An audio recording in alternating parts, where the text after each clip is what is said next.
They always want you to remember the I Have a Dream speech, but not the part where Dr. King was about to demand $20 billion from the US government. Why? Because a dreaming black man is safe. A collective economic demand? That's a threat. Share this if you're tired of the watered-down version of MLK. It's time to remember the revolutionary, not just the preacher. Demand schools and media tell this part of the story.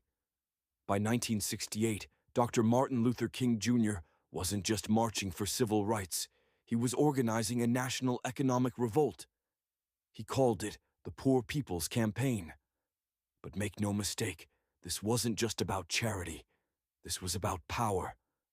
King and his team were planning to boycott the U.S. economy until the federal government agreed to pay $20 billion in reparative investments for jobs, housing, health care, and guaranteed income.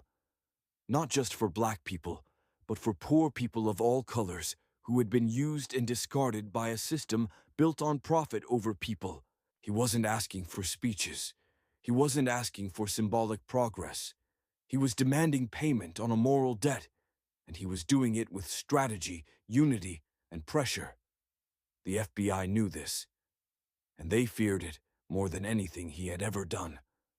Declassified files show J. Edgar Hoover's bureau monitored every phone call, every meeting. Not because King was violent, because he was effective.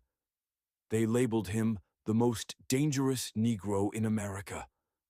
Not for marching, but for uniting poor people across racial lines to go after the economic foundation of white supremacy. And weeks before the March on Washington's Poor People's Campaign could begin, Dr. King was assassinated in Memphis. You were never supposed to know this version of Dr. King. You were never supposed to know he was ready to shut the system down until it paid what it owed. MLK didn't die dreaming. He died demanding. Share this and teach the truth, because they fear the day we realize what he was really fighting for.